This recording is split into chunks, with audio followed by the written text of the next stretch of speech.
चाहे जितने दोष हों, हारना नहीं। हम आपको हृदय की बात कहते हैं।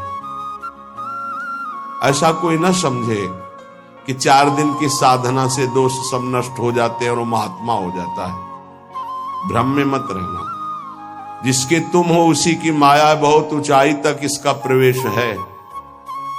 जहां गर्व करोगे वहीं तुम्हें माया अपना प्रभाव दिखा देगी। यहां से जो निकल पाया है वो बहुत दैन्य होके निकल पाया है। दैन्य के लिए माया मां हो जाती है। थोड़ा भी अहम वो माया के द्वारा जरूर बाधित होगा, बाधा उसके जीवन में पहुंच जाएगी। अहम बहुत कड़ुआ है, इसी से सब जीवित हैं, इसी अहम से। इसी अहम में सब सुखी अपने को मान रहे हैं। गर्व, यही अहम जब प्रभु के चरणों में लगेगा तब सुख का परिचय मिलेगा। इसीलिए सुख का परिचय नहीं मिलता। कल कहे वो ज्ञान की बात कर रहे थे कि जब सब ब्रह्म ही है, ये बात सत्य है, तो फिर वो बहुत संतों की अवहेलना निंदा कर रहे थे सब समय। तब ये लग रहा था कि इसकी दुर्गति पक्की है। ये कौन से ज्ञान के भ्रम में भटक रहा है। कभी कभी अज्ञान को हम ज्ञान समझ लेते हैं। जैसे स्वप्न में देखा कि हम सो रहे थे और अब जग गए हैं, वो स्वप्न में देख रहा है, और अब मैं अमुक चेष्टा कर रहा हूं, लेकिन वो स्वप्न में ही देख रहा है, वो अभी जगा नहीं। और जब जगेगा तब उसे समझ में आएगा कि वो भी स्वप्न था। ऐसे ही अज्ञान है। किसी की भी निंदा आदि का दोष अंदर होना अज्ञान का प्रतीक है। ज्ञान में जब सर्वत्र ब्रह्म है तो निंदा स्तुति का कोई, और वही ब्रह्म मैं हूं तो निंदा स्तुति का कोई स्थान ही नहीं। बिना गुरु कृपा के वेदांत पढ़ लेने से कोई ज्ञानी नहीं हो जाता। ये महान वेदांती महापुरुष हैं जिनके वचन सुन रहे हो। कह रहे हैं यदि आप दोषा करो, वो तो हम कह रहे हैं मैं महापुरुष अपने को लेके बात करते हैं, तो भी आप चिंता मत करना। यदि गुण लेश ही ना, लेश मात्र भी गुण नहीं है तुम में, तो चिंता मत करो। सर्वाधमो, यदि सब अधमों में भी आप बड़े अधम हैं तो भी आप चिंता मत करो। दुर्लभ वस्तु कांक्षी, तुम्हारे हृदय में दुर्लभ प्रेम रस की आकांक्षा पैदा कर देगा। वृंदाटवी मुज्ज्वल भक्ति सारो, श्रीधाम वृंदावन आओ, वृंदावन का सेवन करो तो उज्जवल प्रेम लक्षणा भक्ति का प्रादुर्भाव हो जाएगा। भवामि पूर्णः, आप पूर्ण पुरुष हो जाएंगे, आप पूर्ण हो जाएंगे, आप तृप्त हो जाएंगे। जन्म जन्म की प्यास आपकी मिट जाएगी। जब भगवान सर्वत्र हैं तो हमको क्यों दर्शन नहीं देते। बहुत मंगलमयी ऐसी वृत्ति आ जाए जिसके अंदर कि जब हैं, कहा जा रहा है, रोज सुना जा रहा है, वासुदेवा सर्वमिति, भगवान वासुदेव ही सब रूप में है, श्री कृष्ण सब रूप में विराजमान है, तो मेरे को क्यों नहीं दिखाई देते। है तो सर्वत्र। बहुत सुंदर बात है अगर आप इसे समझ लें, ध्यान से सुनना। भगवान ने जो ये श्लोक कहा, ये यथा माम प्रपद्यन्ते तास्तथैव भजाम्यहम्, मम वर्तमान वर्तन्ते मनुष्या पार्थ सर्वशः। भगवान यहां कह रहे हैं कि मैं संसार में साक्षात विराजमान हूं, माया से ढका हुआ नहीं। साक्षात ज्यों कहते हुए सब भगवान बने हुए हैं। जैसे कुम्हार निर्माण करता है पात्रों का, तो कुम्हार अलग, चाक अलग, पात्र जिससे बने वो धातु अलग। लेकिन यहां ऐसा नहीं, यहां बनाने वाले भगवान, बनने वाले भगवान और मिटने वाले भी भगवान। वो अपने आप से अपने आप में लीन हो जाते हैं, अपने आप से अपने आप का विस्तार कर देते हैं। तो मुझे क्यों नहीं दिखाई दे रहे जब साक्षात भगवान है। बहुत सुंदर है, अगर समझ जाओगे तो अभी आनंद आ जाएगा। मुझे क्यों नहीं दिखाई दे रहे? तो कह रहे भगवान के रूप में तुम देखना कहां चाहते हो? अपने को शरीर मान करके अपने लिए जो जो चाहिए वो देख रहे, तो भगवान उसी रूप में आपके पास है। आपने भगवान को भगवान के रूप में कब देखना चाहा? ये प्रश्न अपने अंदर, फिर उत्तर तुम्हें मिल जाएगा, इसीलिए नहीं दिखाई देते। सर्वत्र भगवान है तो मुझे क्यों नहीं दिखाई दे रहे? बोले सब कुछ स्वयं भगवान बने हैं, पर हमने अपने को स्त्री मानकर, पुरुष मानकर, शरीर मानकर अपने लिए जो प्रिय है, भोग प्रिय है, वस्तु प्रिय है, पद प्रिय है, सामान जो तो मेरे भगवान वही आपके सामने रूप रख के आ रहे हैं और आप देख रहे हैं। मुझे घड़ी की आवश्यकता है तो ये घड़ी साक्षात श्री कृष्ण है। न ये पहले थी न बाद में रहेगी, वर्तमान में वही है जो पहले थे और बाद में रहेंगे, बीच में भी वही है पक्का। उनकी दर्शन वृत्ति तुम्हारे अंदर नहीं है, तुम्हारे अंदर है वस्तु, व्यक्ति, स्थान के रूप की, सानिध्य की। तो तुम्हारे पास जो जो वस्तु, व्यक्ति, स्थान हो स्वयं श्री कृष्ण बने हुए हैं, पर तुमने कभी श्री कृष्ण नहीं माना। तुमने पत्नी माना, पति माना, पुत्र माना, वस्तु माना, पदार्थ माना, घर माना, दृश्य माना। इसीलिए भगवान तुम्हारे नेत्रों में रहते हुए भी दिखाई नहीं दे रहे। हम भगवान के द्वारा विस्तृत किए हुए अपने स्वरूप को, भगवान ने अपने स्वरूप को, हम उसे नहीं देखना चाहते। हम अपनी चाह वाली वस्तु चाहते हैं। जो चाह करोगे हरि उसी रूप में आपको। जैसे आप जब किसी महापुरुष का प्रभाव सुनते हैं तो लगता है ऐसा कैसे हो सकता है? तो आपको बताएं, ये सब कुछ भगवान बने हुए। जे भी तन्मय होकर वो सोचता है, जितनी तन्मय, कि अब इसकी जगह ये होना चाहिए, तो भगवान ये था माम प्रपद्यन्ते तास्ततयो भजाम्यहम्। भगवान उसी समय उसी रूप का त्याग करके वो रूप धारण कर लेते जो वो संकल्प किया। अब आपको दिखाई दे रहा है अभी तो माइक रखा था और अभी यहां अमुक वस्तु आ गई, ये तो बड़ा चमत्कार। ये चमत्कार नहीं है, ये तन्मयता है। आप में कौन सी सिद्धि है? लेकिन आप जो चाह रहे हैं भगवान वही रूप रख रहे हैं। बहुत सुंदर बात है, ये शायद आप समझ पाए।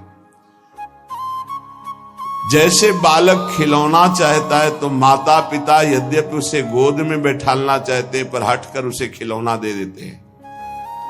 ऐसे ही परम दयालु भगवान यद्यपि अपने को प्रदान करने के लिए तुम्हें मानव जन्म दिया, पर तुम्हें खिलौना चाहिए विविध प्रकार के खेल खेलने के लिए, तो उन्हीं खिलौनों के रूप में श्री भगवान आ जाते हैं।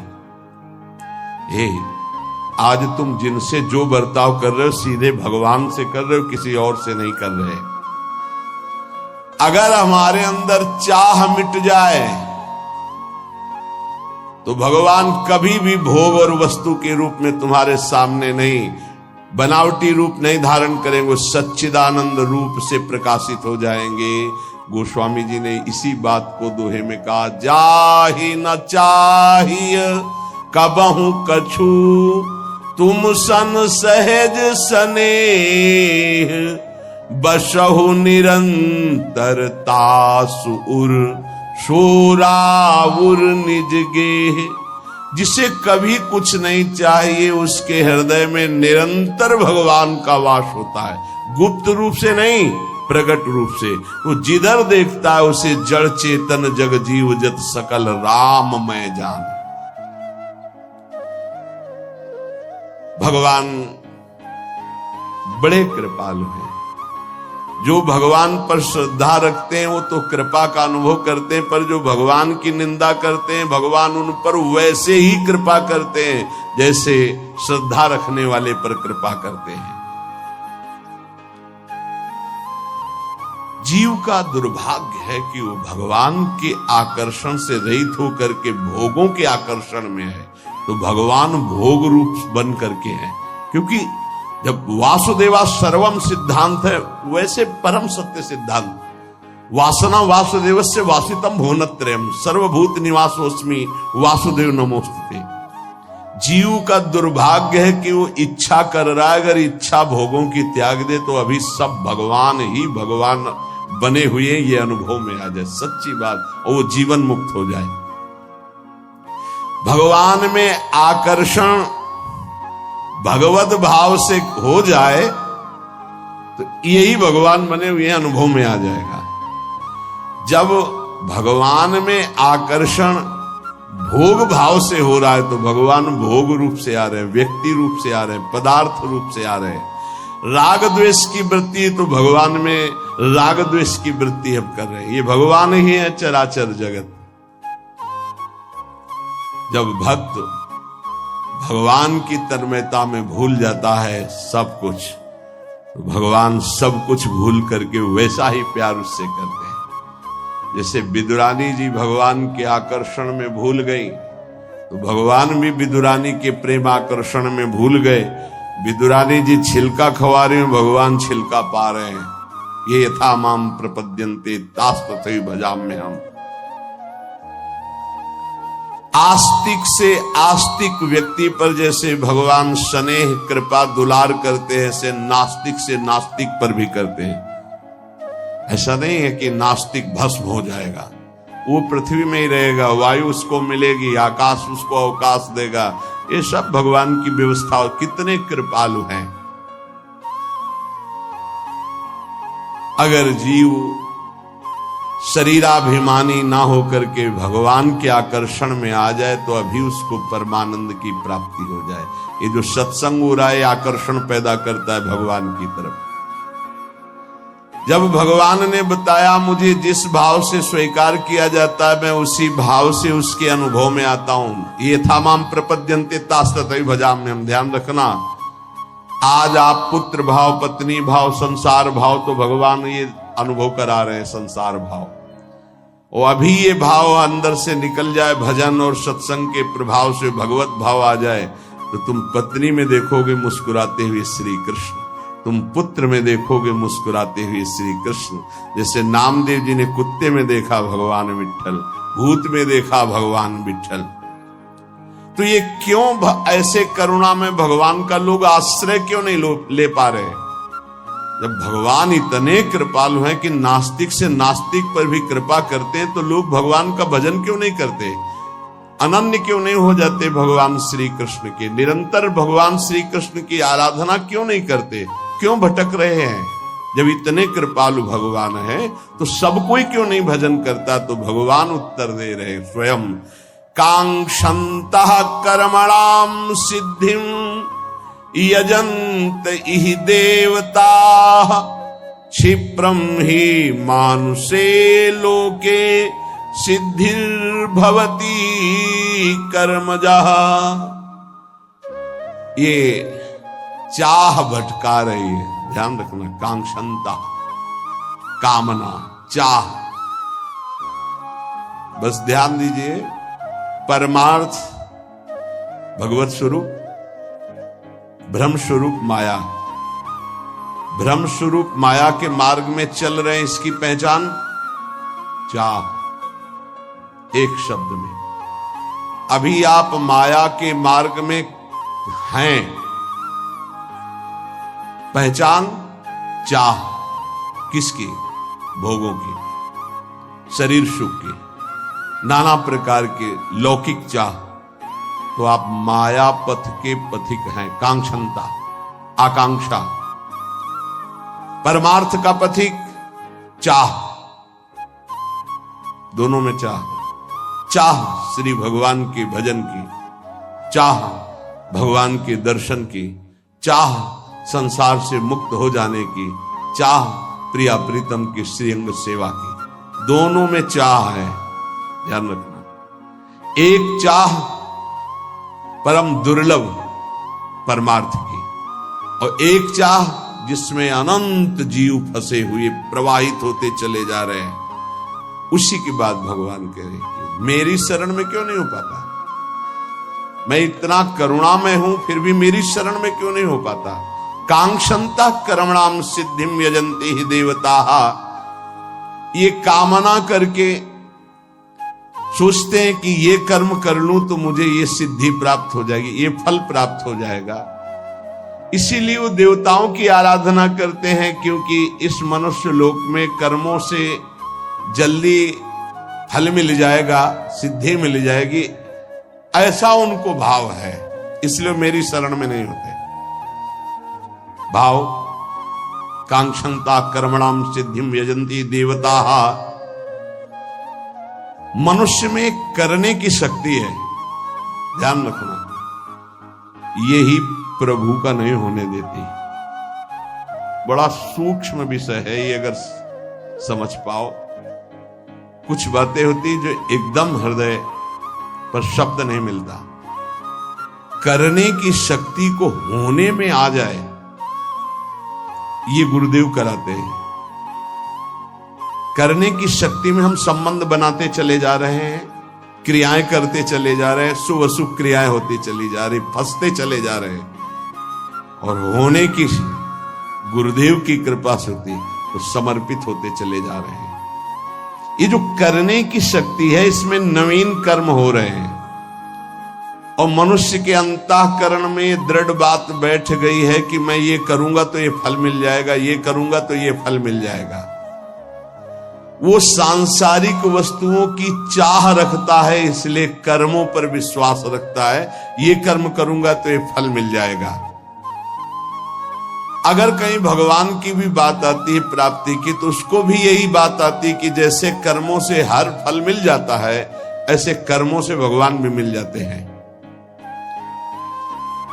नाशवान पदार्थ की कामना और नाशवान शरीर से किया हुआ कर्म, ये तो हो सकता है, लेकिन नाशवान शरीर से किया हुआ कर्म तुम्हें भगवत प्राप्ति करा दे, ये नहीं हो सकता है, क्योंकि वो आदि अंत वाला है। अनंत को कैसे प्राप्त करा लेगा?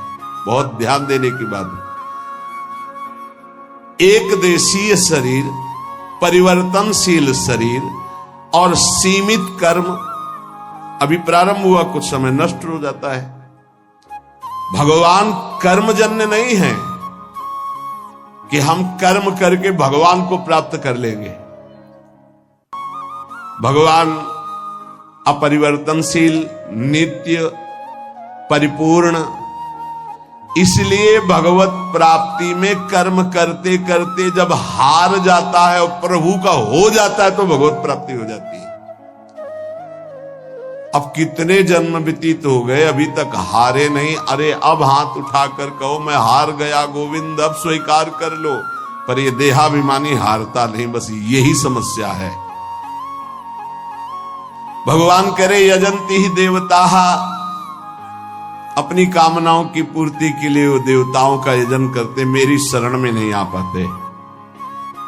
भगवान सरलता से समझ लीजिए पिता के समान है। देवता दुकानदार है। जैसे दुकानदार के पास वस्तु लेने जाओ, जरा हमको ये मीठा देना, कितना कितना दे? बोले भूख लगी, भरपेट पवा दो। हाँ तो कितना पाओगे? लगभग 1 किलो पाएंगे। तो 500 रुपया निकालो। ये रुपया तो नहीं, चल बाहर। ठीक है, पिता के पास गए, भूख लगी है, ये पवा दो, तो वहां ये नहीं पूछेगा कि पैसा निकालो, क्योंकि बेटा है। ऐसे इसीलिए हम कभी कभी विनोद में कहा कि बड़े ही बच्चे हो तुम, भगवान के पास जाके तो 11,000 का भोग लगा दे कि हमारा काम कर दो। अरे ऐसा कैसे तुम सोचते हो? भगवान के चरणों में महालक्ष्मी उनके श्री चरणों को सहलाते हुए हृदय से लगाते रहते हैं। उन प्रभु को तुम कुछ चंद रुपए दे करके, घूस देकर काम कराना चाहते हो? अरे अपने पिता, अपने स्वामी, यदि मांग ही आई है तो सीधे मांगो ना। जैसे बालक अपने पिता से हट करके मांगता है, उसको उचित लगेगा, दे देता है, नहीं झिड़क देता है, नहीं देंगे। तुम्हारे गंदे विचार हैं, तुम्हें पैसा देंगे, गंदगी में खर्चा कर दोगे, नहीं देंगे। भगवान पिता है, देवता दुकानदार है। पिता से अधिकार पूर्वक मांगा जाता है और दुकान में पैसे दे के लिया जाता है। दुकानदार को जैसे पैसे दिया जाता है, ऐसे देवताओं से काम कराने के लिए आपको कर्म करना होगा, उसका सांगोपांग, तब वो देवता तुम्हारे कर्म के अनुसार वो फल प्रदान करेगा। पर भगवान को ऐसी जरूरत नहीं है। भगवान को केवल अपनापन मानने की जरूरत है, प्रभु मेरे, बस इतनी बात है। पर इसमें दूसरा कोई नहीं होना चाहिए, तो अभी आपको परम लाभ मिल जाए। इसीलिए गोस्वामी जी ने कहा, बिगड़ी जन्म अनेक की अब ही सुधरे, आज होई राम को मेरे प्रभु, मेरे तो गिरधर गोपाल, दूसरों न कोई। ये लानी है सिद्धि भगवत प्राप्ति के लिए। इसमें तुम्हारा कोई पसीना चुआना काम में नहीं आएगा, वो तो हारने के काम में आएगा। लगे रहो, फिर जब हार जाना कि नाथ मैं हार गया, तब कहेंगे मेरा हो जा। बस यहीं से परमार्थ का दिव्य स्वरूप प्रकट होता है भक्ति मार्ग में। दूसरी बात, दुकानदार से कहो कि आप चाकू दे दीजिए, पैसा दीजिए, चाकू ले लीजिए। लेकिन पिता से कहिए चाकू दे दीजिए, तो कहेगा किस काम के लिए, क्या काम करना है, पहले बोलिए, आवश्यकता क्या है। अगर आप आवश्यकता सिद्ध नहीं कर पाए तो आपको नहीं देगा। लेकिन दुकानदार आवश्यकता नहीं पूछेगा, आपको चाकू दे देगा। आप अहित कर लो अपना, वो तुम जानो। ऐसे देवता हैं, हमारे भगवान ऐसे नहीं है। मांगोगे, अगर आवश्यकता सिद्ध होती है तो ठीक है। अगर उनको लगता है कि दुख भोग कर ये हमारी तरफ बढ़ेगा तो नहीं देंगे, भोग दुख और मेरी तरफ बढ़ और अपना परम कल्याण कर। लेकिन देवता ऐसा नहीं। अगर आपने सकाम अनुष्ठान किया है तो आपका हित हो, वही तो इससे मतलब नहीं, वो वस्तु आपको दे देंगे जैसे दुकानदार दे देता है। पिता सदैव अपने बालक का हित चाहता है, ऐसे भगवान सदैव अपने शरण में आए हुए का हित चाहते हैं। ये बहुत कृपालु है। अगर उनसे मांगो भी तो उनके ऊपर छोड़ दो, जैसा आप चाहो वैसा करो प्रभु। क्षिप्रम ही मानुषे लोके सिद्धिर्भवति कर्मजा। ये जितनी भोग भूमियां हैं, जितने भोग के लोक हैं, जितनी भोग वस्तुएं हैं, मनुष्य चाहता है मैं कर्म करके इन्हीं भोगों को भोगूं। कृपा निधान भगवान ऐसा नहीं होने देते। तुम्हें मनुष्य शरीर मिला है मेरी प्राप्ति के लिए, जीवन मुक्त होने के लिए, तुम फिर फंसने वाली बात मांगते हो। इसीलिए भगवान जल्दी भोगों की, कामनाओं की बात नहीं सुनते। तो लोग क्या करते हैं, भगवान का आश्रय न लेकर देवताओं का आश्रय ले लेते, क्योंकि उनको इससे कोई मतलब नहीं कि तुम्हारा कल्याण होगा कि नहीं होगा। उसके अनुष्ठान करो और वो तुम्हें फल प्रदान कर देगा। कर्म संगिषु जायते, इन सबके दिमाग में बैठ गया कि ये करूंगा तो इससे ये फल प्राप्त होगा और उस फल को भोगूंगा, मैं सुखी हो जाऊंगा। ऐसा नहीं होता है। चाहे जितना आपको वैभव मिल जाए, चाहे जो पद मिल जाए, सुखी नहीं हो सकते। सुखी तभी होगे जब मन को सच्चिदानंद में लगा दोगे। इसके अलावा और कोई सुख का उपाय नहीं है। ये कई बार चर्चा में हो चुका है। मन विश्राम तभी पाएगा जब सच्चिदानंद प्रभु में जुड़ेगा। ये प्रकृति में कभी विश्राम प्राप्त ही नहीं कर सकता। तो ये जो लोग कर्मों के द्वारा प्राप्त होने वाले फल, देवताओं की आराधना के द्वारा प्राप्त होने वाले नाशवान फल हैं, ये इसी में आसक्त रहते हैं, भगवान की तरफ नहीं बढ़ते हैं। भगवान ने कहा कि यदि कर्म ही करना है तो अपनी जो धर्म सीमा के अंतर्गत है वो कर्म करो, मेरे को समर्पित कर दो, तो इससे भी तुम्हारा कल्याण हो जाएगा। चातुर्वर्णम मया सृष्टम गुणकर्म विभागशः तस्य कर्तारमपि माम विद्य कर्तारमव्ययम् न माम कर्माणि लिम्पन्ति न मे कर्म फले स्पृहा इति माम यो भी जानाति कर्मभिर न सबध्यते। भगवान कह रहे मेरे द्वारा ये चारों वर्ण की व्यवस्था की गई है। पूर्व जन्म के कर्मानुसार मैं इन चारों वर्णों में जन्म देता हूं। ये मेरे द्वारा की गई व्यवस्था है। कलयुग में नहीं चलेगी, कलिकाल इसे भंग कर देगा, क्षीण कर देगा। युग धर्म का प्रभाव होता है। चारों वर्णों की रचना मेरे द्वारा की गई है। पूर्व जन्म के तप, भजन, साधन, कर्म के अनुसार उसका जन्म वर्ण व्यवस्था में होता है। सृष्टि का रचनाकार आदिकर्ता मैं हूं, क्योंकि मेरे से ब्रह्मा और ब्रह्मा से मन, शत्रुपा आदि सब सृष्टि का विस्तार, तो आदिकर्ता मैं हूं। मैंने रचा है ये चार वर्ण। मुझ अविनाशी परमेश्वर को इन सब का प्रादुर्भाव करने वाला होने पर भी अकर्ता ही जान। कारण कि कर्म फल में मेरी कोई आसक्ति नहीं है।